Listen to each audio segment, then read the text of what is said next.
Hola, hola, bienvenidos a todo el mundo, Jaime. ¿Cómo van las cosas? Ahí estamos. Hola, bienvenidos a todo el mundo. Hola, hola, bienvenidos a todo el mundo a Crónicas de un Héroe Denunciado. Soy Diego, soy escritor y hoy vamos a hablar de varias cosillas. Antes que nada, como siempre, esta es la época Call to Action. Suscríbanse, comenten, denle like si lo están viendo en como VOD, etcétera, etcétera. Anyway, hoy vamos a hablar de tres cosas. Vamos a hablar de los streamers y el impacto que han tenido en la cultura sobre los videojuegos sobre todo. Y un poco sobre... Posiblemente nos pasemos un poco al impacto que han tenido los streamers, creadores de contenido. No, eso no tanto. Y los influencers. Y vamos a hablar también de Elden Ring, ya que jugué el DLC. Y de Bloodborne, como historias, como juegos de las ambigüedades que se prestan. Y estos contenidos descargables, cómo funcionan para contar su historia. Cómo justamente ayudan o no, o proveen más respuestas y al mismo tiempo más preguntas que las que el juego original. Entonces primero me voy a mi...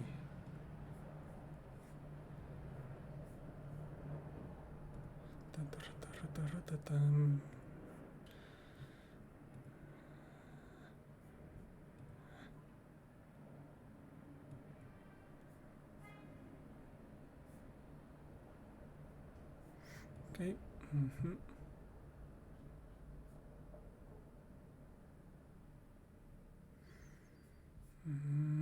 Uh-huh. Ok, ya estamos. Entonces, tenemos el impacto, el impacto de los streamers y de los influencers y de todo eso. Antes de eso tenemos que hablar cómo llegamos a esto, cómo llegamos al impacto que han tenido streamers, que han tenido influencers, que han tenido este tipo de creadores de contenido, cómo llegamos a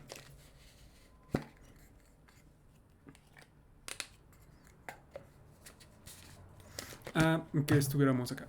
Pues todo viene de la cultura de de las celebridades, la cultura de las estrellas.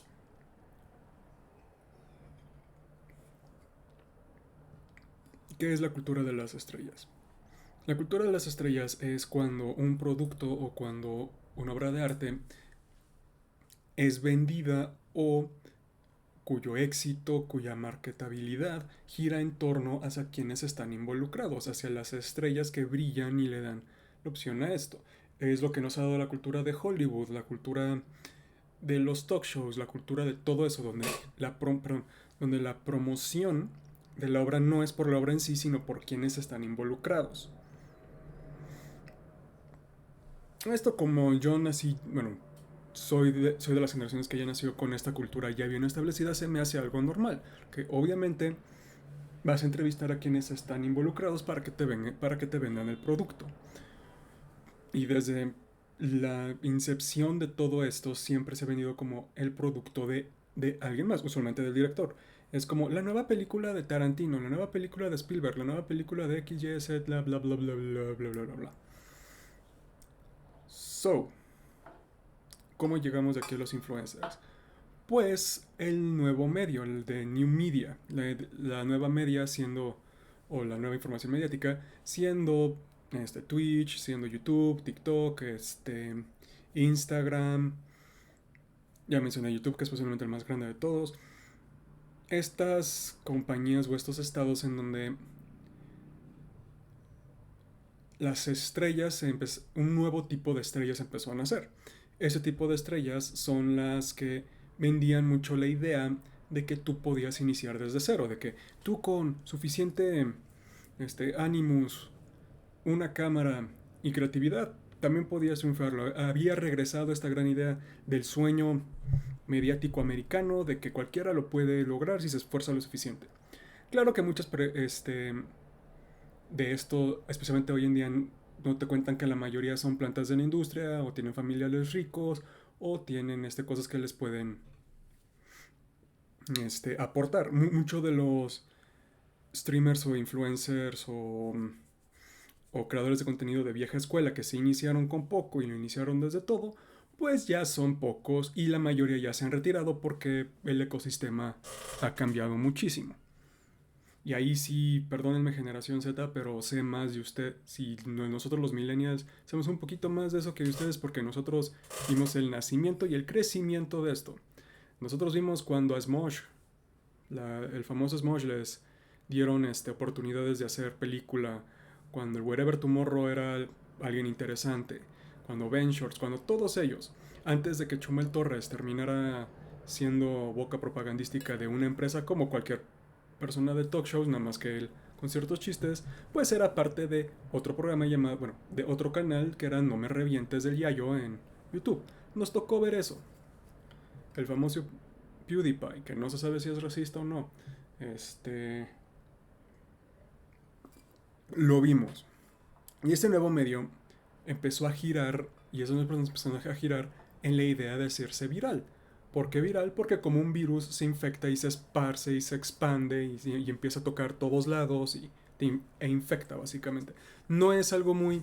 Aunque ahorita el término es muy neutral, realmente viral no tiene... Aunque está dicho correctamente, no tiene connotaciones muy positivas.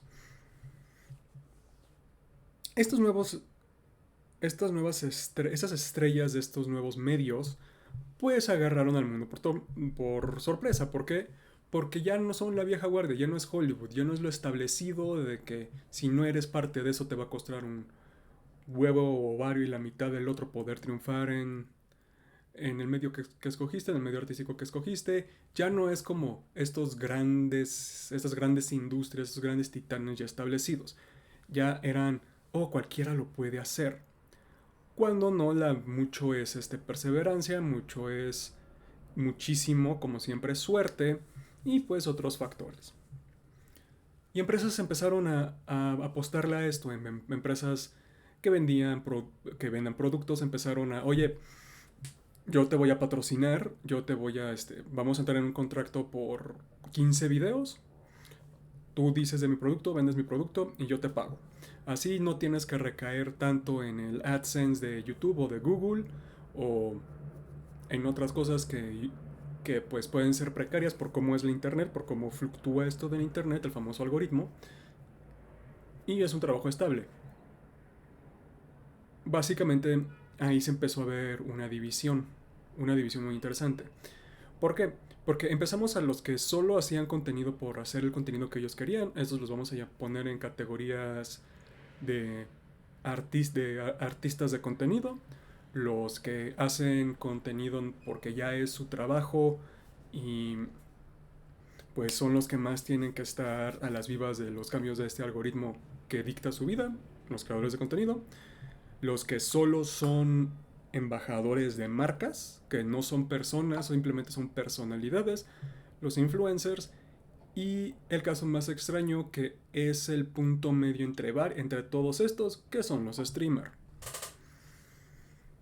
Entonces, artistas de contenido son el colmillo de Colmillo Podcast, yo, que hablamos de cosas que nos gustan, hablamos de cosas que nos apasionan, le gritamos al vacío, no porque es algo popular o porque estamos siguiendo trends, sino porque es algo que nos gusta. Yo hablo de historias y de narrativa y de los videojuegos que me gustan y todo porque es lo que me gusta, es lo que me gusta hacer y lo que me apasiona hacer. Es lo que como arte me llama la atención, el escribir, el crear historias, world building, character building. Todo esto me gusta hablar de eso. Los creadores de contenidos son los que ya son los que ya tienen este nuevo imperio mediático como su trabajo, su 9 a 5, son que los las ContraPoints, los HB Bomber Guys, los youtuberos, los que hacen videos de YouTube y les meten la calidad de un producto de buena calidad. Estoy hablando también de Retilink, de de, de la nueva tirada de Smosh, de lo que alguna vez fue Mythical Kitchen. No, lo que es Mythical Kitchen, lo que alguna vez fue Bon Appetit, antes de que resultara que Michael Rapaport es un racista de mierda.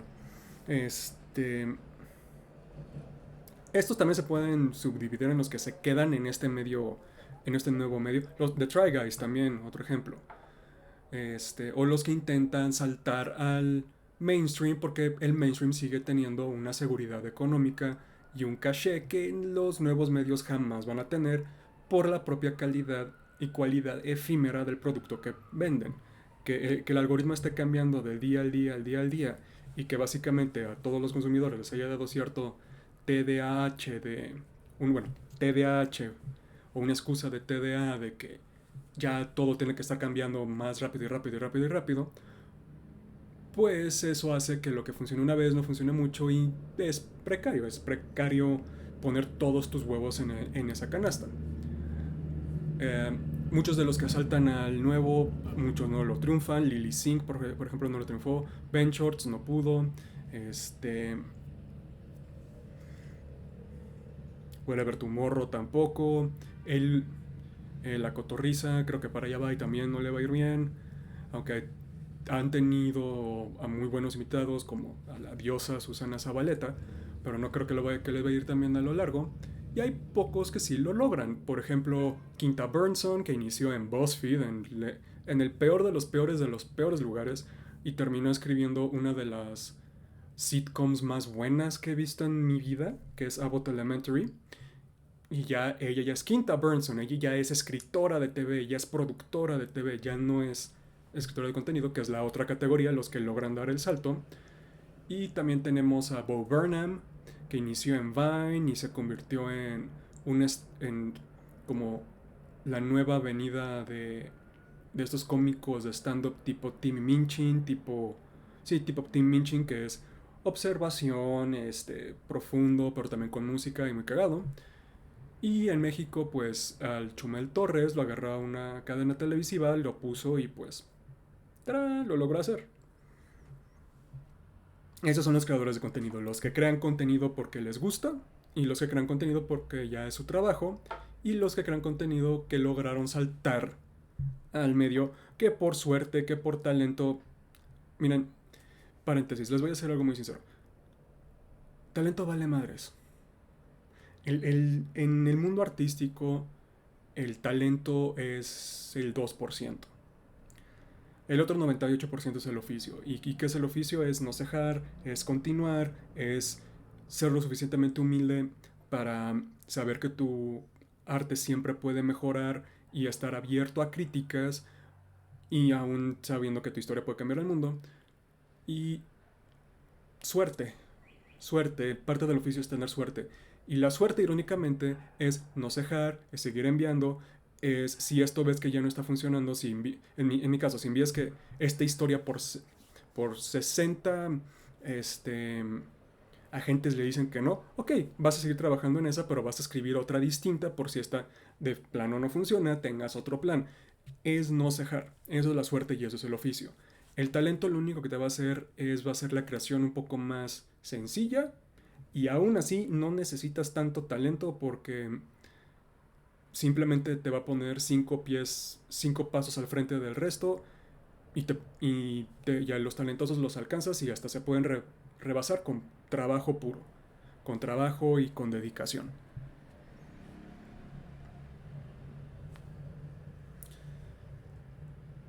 Exacto. Y luego ya tenemos a los influencers, que para mí son los que más me molestan. Lo sé, un morro con pocas vistas en Twitch que está hablando y criticando a estas industrias. ¿Qué soy? ¿Escritor? Pero los influencers sí me molestan mucho. ¿Por qué? Porque nos, porque son los comerciales, son los nuevos comerciales. No hay, aunque sí hay un craft y un oficio creativo para ser buen influencer, es decir, para que tu producto sea vendible, lo tienes que hacer bien, o sea, hacen bien su trabajo. No hay sinceridad con ellos. No siento que los influencers sean personas sinceras en su producto. Y como artista, parte de lo importante es la sinceridad. Ya sea ya sea completamente honesta y con los nervios a punta de piel, o la honestidad de que esta es una historia que a ti te gusta contar. Los influencers, la diferencia es que son comerciales. Cuando dije que son embajadores de marcas, quiero exponer un poco, quiero ahondar un poco más en eso. La marca puede ser tanto una persona como un producto. Es decir, agarremos el caso de Logan Paul. Logan Paul a mí no me cae bien. Los hermanos Paul no me caen bien. Él es un influencer y él vende su producto de ser un Maverick, un Daredevil, de que ahora es luchador y aprovecha eso justamente para vender otro producto que es su bebida energética y la defiende a capa y espada. Hay una falsedad en eso que se siente. Los influencers son la inteligencia artificial de los creadores de contenido. Porque lo único que buscan es influirte, es convencerte de cosas, es manipularte. El contenido habla por sí mismo, los influencers hablan por otro. Y el arte habla de emociones y habla de sí mismo o habla por varias cosas. Todo arte puede ser contenido, pero pero no todo contenido es arte. Definitivamente no todo contenido es arte. Todos tienen su espacio en la newsfera, en el zeitgeist actual. Continuemos. Y ahora sí llegamos a los streamers. Los streamers son un poco de todo. Porque te van a vender los productos que él usan si llegan a tener un, un poco de influencers porque te venden el producto que ellos usan. Pero, por ejemplo, Asus Rock con este güey, el, el mamado de TikTok, Antonio Cienfuegos. Asus Rock. Él lo vende y no tiene ningún problema porque él cree en ese producto y él lo utiliza. También en el caso de Maximilian Dood también vende eso.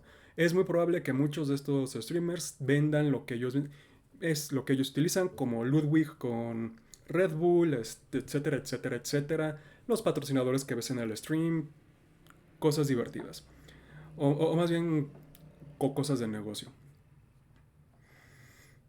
Pero no son plásticos, no son falsos o no son tan abiertamente falsos porque la personalidad que ellos manejan están basadas en ellos. ¿Por qué? Porque no puedes planear mucho un stream. Un stream a final de cuentas, si estás jugando los juegos populares que se juegan, pues es mucho cómo está la partida, cómo está el juego hoy en día, tú qué haces, cómo respondes, etcétera, etcétera. Tienes que tener una personalidad o tienes que ser lo suficientemente honesto para que seas interesante. Así que no son tan plásticos como los influencers de Instagram, por así decirlo. Que Instagram en sí es una plataforma neutral, es quien la utiliza. Neutral es meta, son comentarios a los que no me quiero meter ahorita. También son creadores de contenido porque ellos, pues obviamente no son artistas, asterisco, porque no meten estas emociones humanas o esta pasión en lo suyo justo porque no se les presenta la oportunidad. Es decir, por cómo se vive en el mundo de la creación de contenido, por el famoso algoritmo, siempre tienes que estar produciendo algo o ser lo suficientemente organizado para que tú produzcas algo constantemente.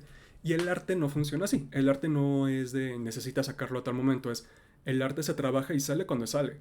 Así que son creadores de contenido justo porque crean contenido para su stream, para su YouTube, para lo que quieras. Y este contenido puede ser bueno, puede haber streams maravillosos en donde todo sale bien, en donde hacen cosas increíbles, o pueden ser mediocres, como cualquier cosa, como cualquier oficio.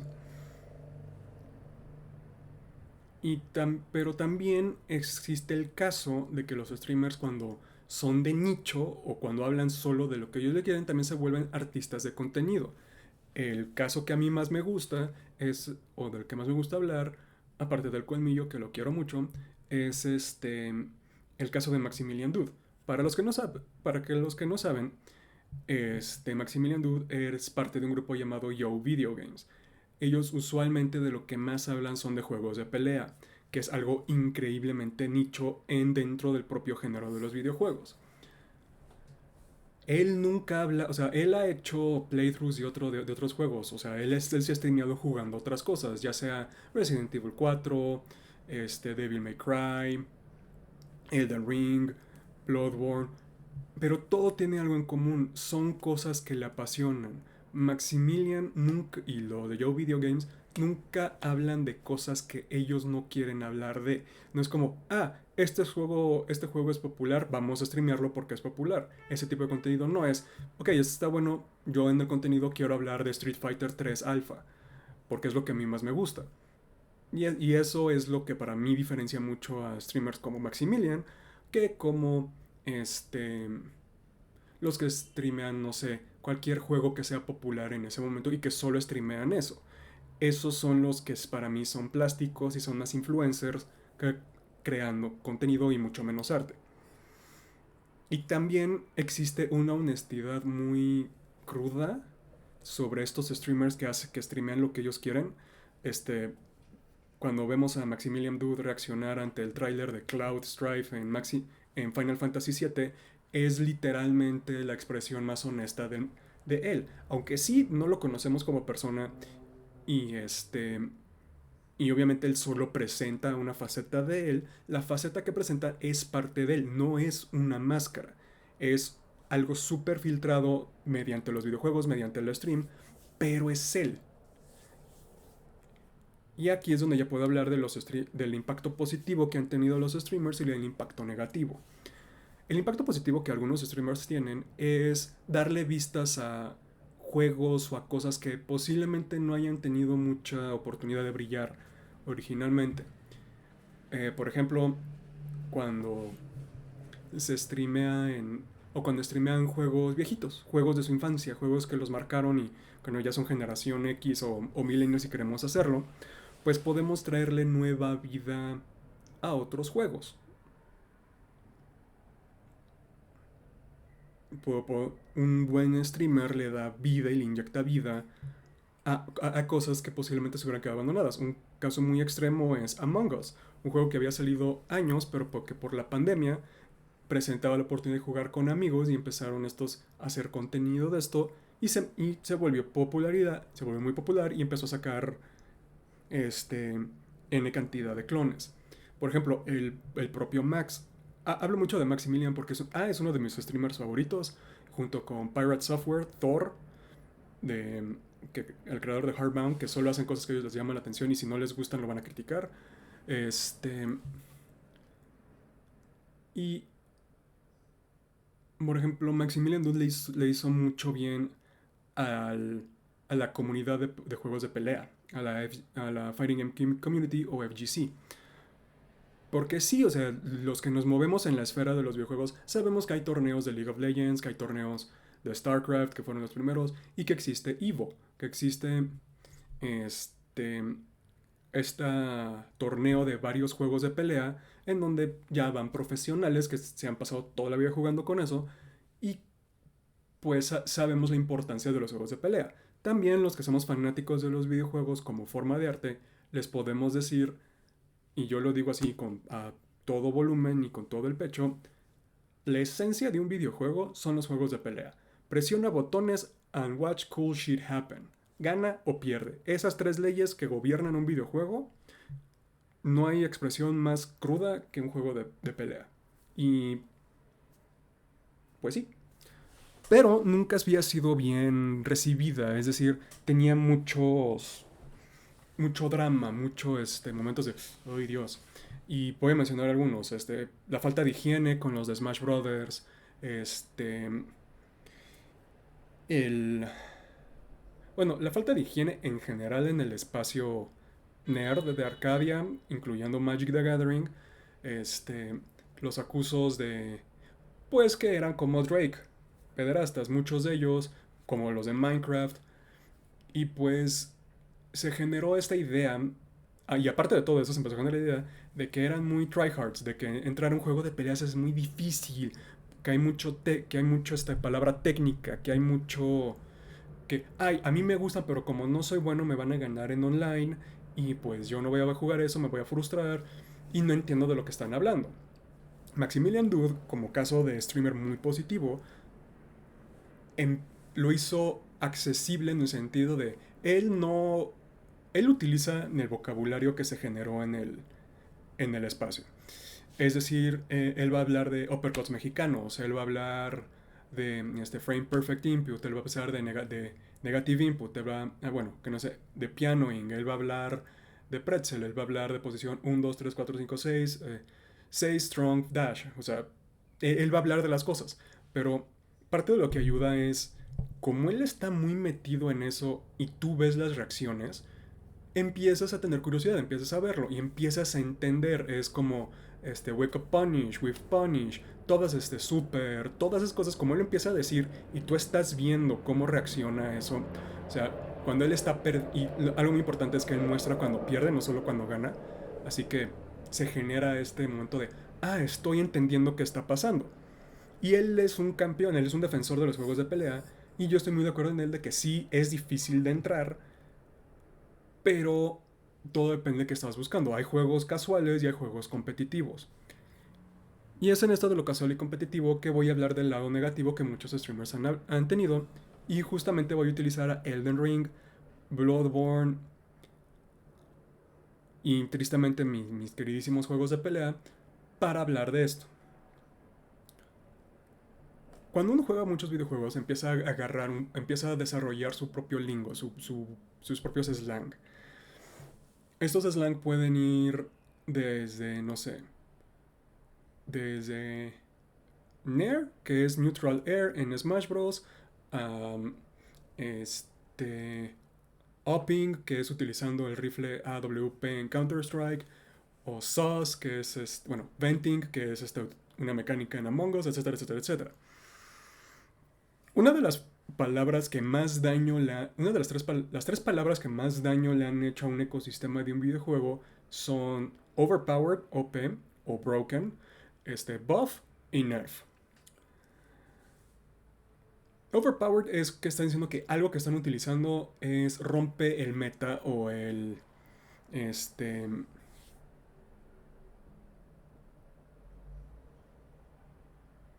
meta no es metatextual, es un acrónimo, bueno, se ha vuelto un acrónimo que es Most Effective Tactic Available, que es la táctica más efectiva, la táctica más efectiva, y es algo que lo rompe, es algo que rompe o que por sus propias mecánicas niega o neutraliza varias cosas que el juego está planeando o la dificultad y la rompe a la mitad y hace que el juego se vuelva increíblemente fácil o imposible si estás jugando contra eso.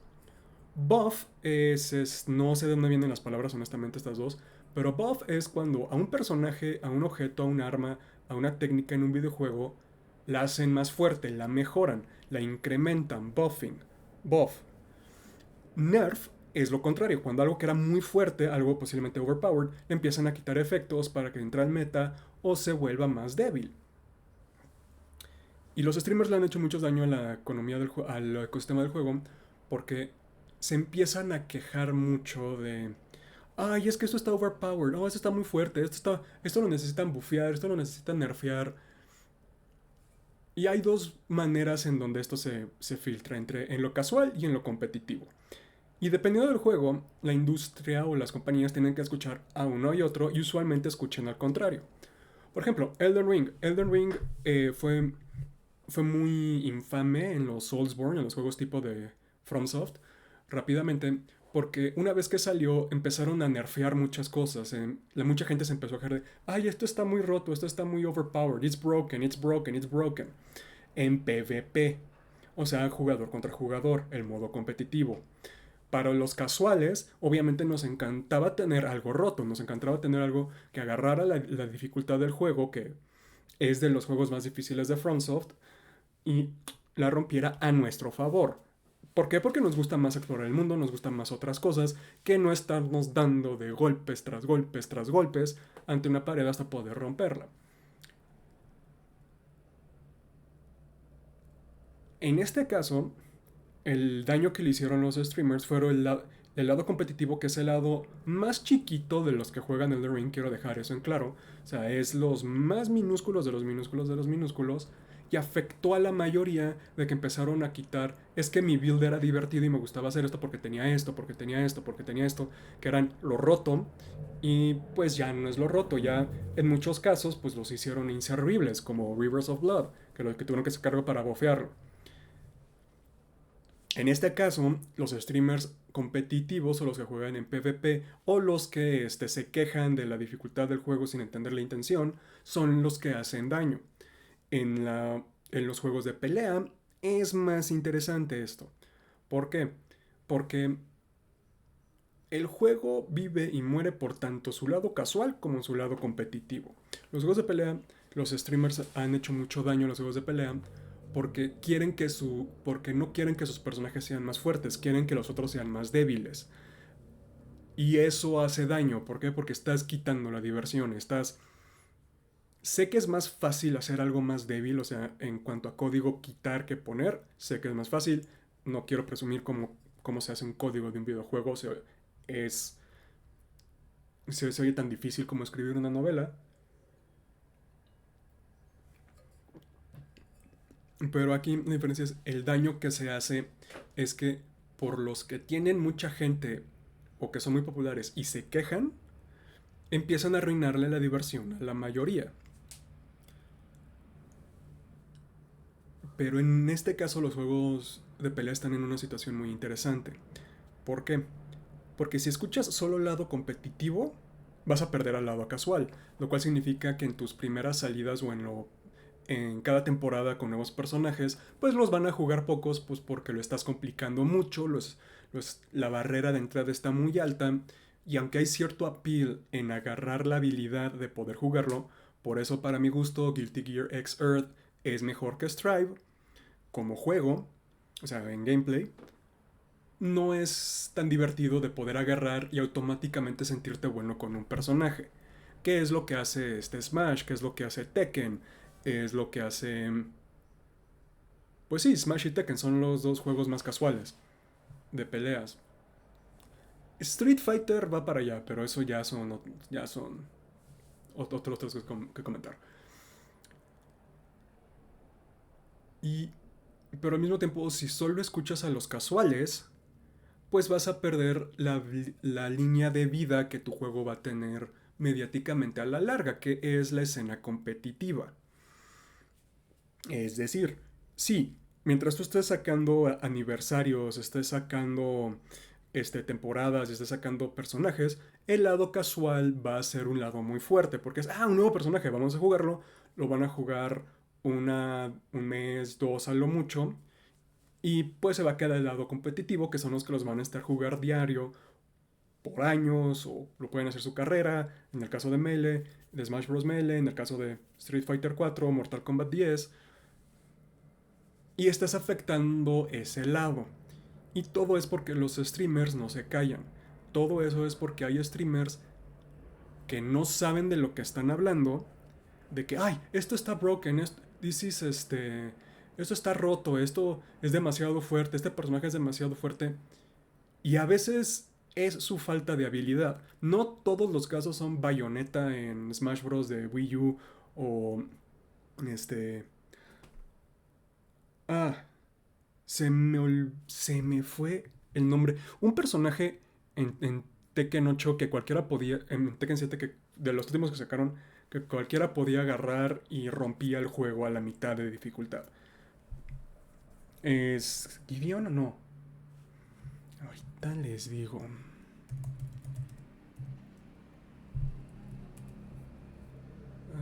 Leroy Smith. Leroy Smith fue el que... fue ese personaje. Y hay que entender que muchos de los streamers realmente no les interesa de lo que están hablando. Muchos de los streamers solo hacen comentarios de, eso está roto, esto, porque es parte de la personalidad que proyectan hacia el stream. Pero el daño que hacen está muy cabrón porque le arruinan el juego o le arruinan a los casuales, a los competitivos, terminan ingiriendo de maneras que no son bonitas.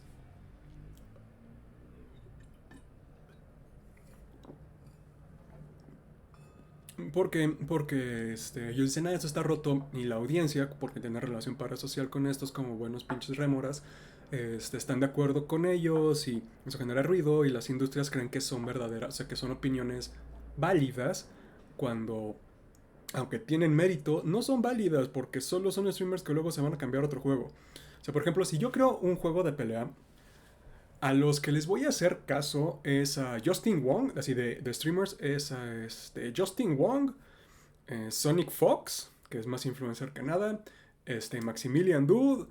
Ellos son a los que yo les voy a hacer caso porque son los que tienen un approach tanto casual como competitivo, es decir, son los que van a ir son los que van a torneos, pero también son los que juegan en línea para divertirse.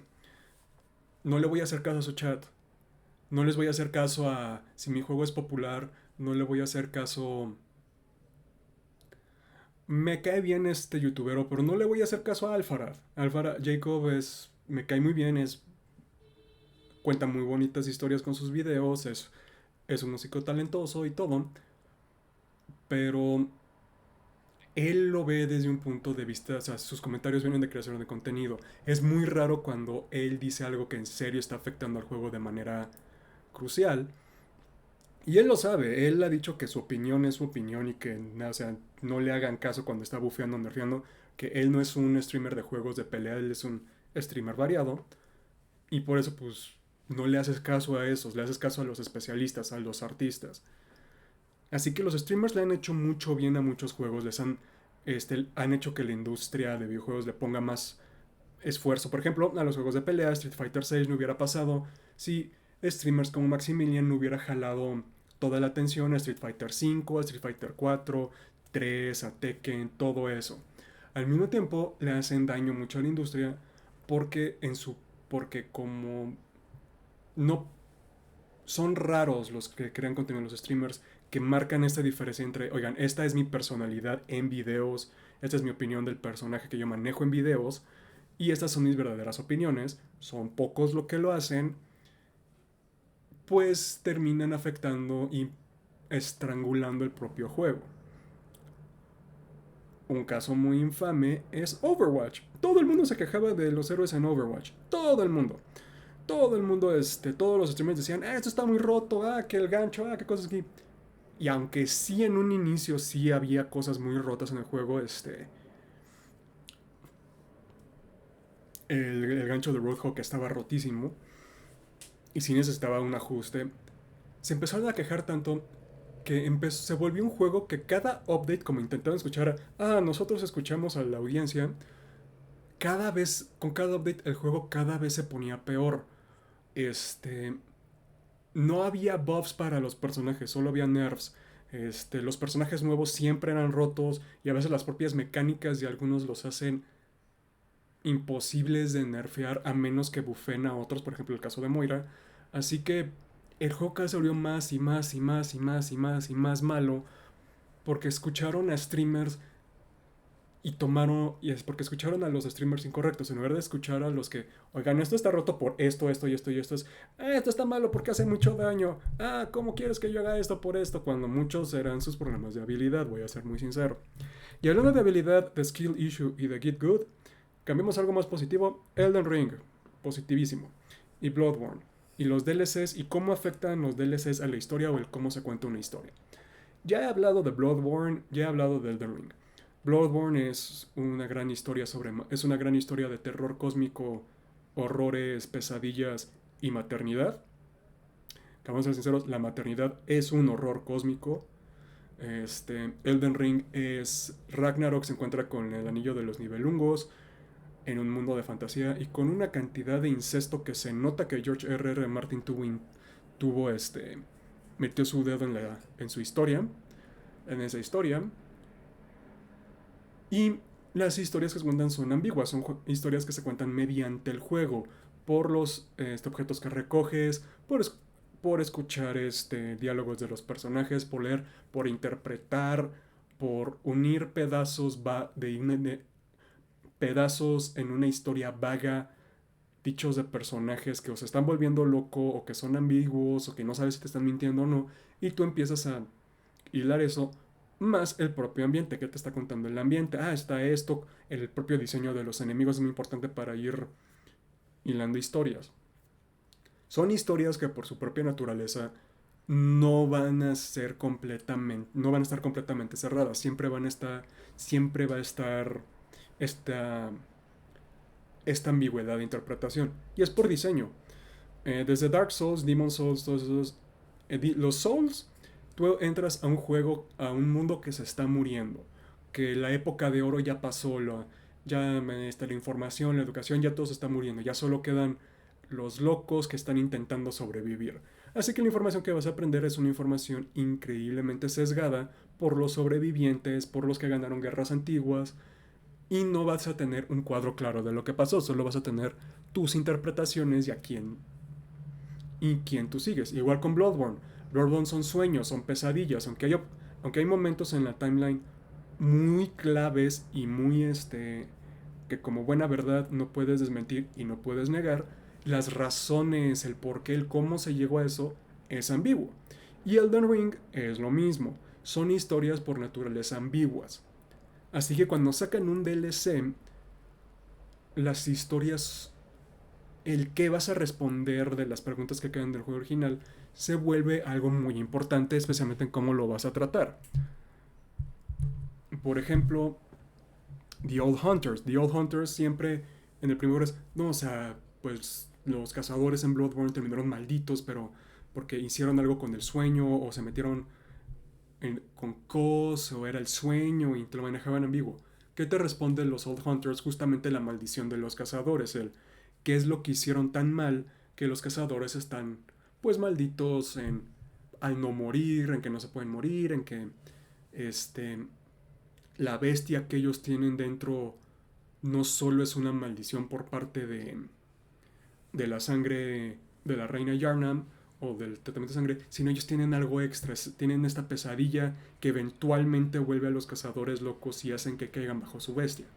Y nos enteramos en este mundo de los sueños, que es el sueño de todo cazador, donde nacen las pesadillas, que es porque mataron a un infante, a un dios infante. Un dios infante que intentó matar a alguien, pero cuando mataron a la mamá, pues el infante nació no nato, nació muerto, nació stillborn y maldijo a los cazadores. Tu personaje les da paz a los cazadores, que es su oficio, por así decirlo, al matar al orfano de Cos y por fin hace que la pesadilla termina esa maldición. Pero dejan muchas preguntas. ¿Quién es The One Reborn? ¿Quién es Odion? ¿Quién es ¿Cómo era Cos? ¿Por qué pudimos matar a Cos? ¿Por qué Cos llegó a esa aldea? ¿Cuál es la conexión entre la presencia de la luna, entre la sangre de la bestia y la maldición de, y la maldición de los cazadores, de los viejos cazadores, de German, todo eso? Aunque podemos inferir por las acciones o por las cosas que nos dan, la razón concreta es ambigua at best. Y Elden Ring con lo nuevo aporta lo mismo. Es una de las grandes preguntas de Elden Ring que podían tener contestación por la historia era uno de los semidioses de los gemelos maravilla, de los empirios, que era Miquela. Nadie sabía mucho de Miquela, solo sabíamos que había sido secuestrado por Mog, el dios de la sangre, y que el dios de la sangre, que era su hermanastro, quería casarse con él, pero bueno, no, su medio hermano quería casarse con él, pero Miquela tenía siempre un cuerpo de niño y que lo tenía prisionero, pero no sabíamos si estaba muerto o vivo, no sabíamos qué estaba pasando con Miquela.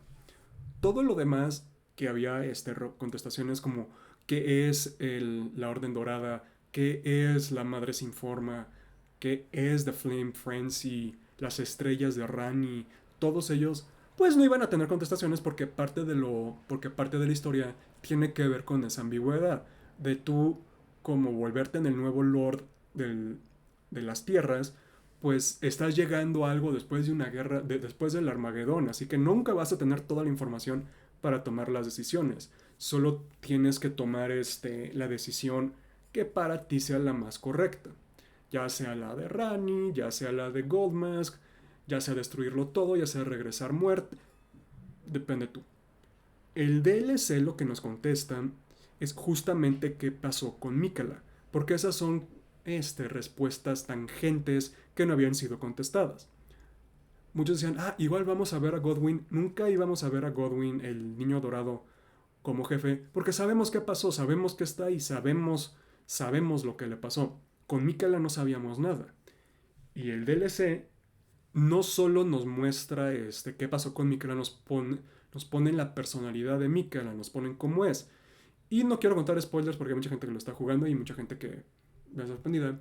Pero déjenme decirles de que lo que se esperan no es. Y quiero decir esto de cómo estos DLC o esta continuación de esta historia aporta a la historia en general al contestar algo, pero al poner más preguntas. Al Como la historia es ambigua y lo que le sigue tiene que ser ambiguo, sí te van a contestar preguntas, te tienen que contestar preguntas, sino para que se molestan en poner una historia, en poner nuevos jefes, en poner nuevo lore. Pero no te van a contestar todo. Es más de lo mismo, pero no es una secuela. Los DLCs se cuentan como capítulos extra en las historias. Es como si yo escribo un libro y luego saco una edición con capítulos extra. Esos capítulos extras son DLC porque no venían en el original. Y es una manera que ahora sí que solo los videojuegos pueden tener de añadir más historia, de contar, de explicar, de que no tengas que escribir una secuela porque las preguntas no te dan para eso. Pues sacas este extra que te permite explicar más, que te da más horas de contenido, etcétera, etcétera, etcétera. Así que narrativamente los del From Software, Miyazaki, utiliza los DLC de manera muy inteligente. ¿Por qué? Porque puedes jugar el juego base y no te pierdes de nada. De nadita. Puedes comprar el DLC y puedes tener nuevas armas, nueva armadura, más experiencia, nuevo gear, pero la experiencia original tú ya la tienes. Nada va a cambiar eso. Lo único que esto te va a dar es un poquito extra. La historia principal del juego no cambia. Así que puedes o puedes no tenerlo. Lo cual se le agradece. Lo mismo hizo The Witcher 3. La historia de The Witcher 3 se cuenta en The Witcher 3. Hearts of Stone y Blood and Wine, aunque sí, si los juegas después, se van a considerar como, son otras. Es como la conclusión de Geralt of Rivia, especialmente Blood and Wine. Se sienten como aventuras extra que pueden suceder antes, durante o después de la historia principal. Y aunque los DLC de FromSoft tienen momentos muy claves en donde pueden iniciar, eso es solo para que tú tengas el conocimiento previo para entender de qué están hablando. Así que si quieren escribir una historia en un formato de videojuegos y lo quieren dejar ambiguo o quieren tener DLC, piensen en cómo va a afectar esto, piensen en qué pueden cortar, y mucho no va a estar de ustedes. O sea, para que un libro tenga DLC es después de edición, edición, edición, y esto no sirve, esto no sirve, esto no sirve, y lo deja ambiguo, y es como, estas preguntas se me generaron, las vas a responder. Un DLC responde preguntas y abre más. Un buen DLC. Depende de la historia. Pero un buen DLC también, su propósito es añadir más. Así que si ustedes van a añadirle más a la historia, ¿qué van a añadir? ¿Qué van a contestar? Que la información que está poniendo no esté contrapunteándose con el otro. Y es un oficio como de escritor. Así que piensen de si escriben una historia, escríbanle un par de DLCs para ustedes. Si de historias que ustedes tuvieron que quitar porque sintieron que estaba aflojando, esta pregunta como esta respuesta y la escriben. Y ahí tienen su DLC para que lo saquen de nuevo. Es un gran ejercicio de escritura para que ustedes tengan un mundo más completo. Ya si su historia pega y les piden más, puedes sacar los DLC como tipo el Silmarillion en un compendio o como DLC de videojuego. Depende de todo. Este stream estuvo medio raro, estuvo medio por todas partes. Este podcast, stream, post-stream, streamcast, no sé cómo le vamos a llamar a esto. Así que ya lo dejamos por hoy. No sé de qué voy a hablar mañana. No sé. Esto fueron Crónicas de un Dragón Enunciado. Soy Diego, soy escritor. Tomen agüita y sean buena gente.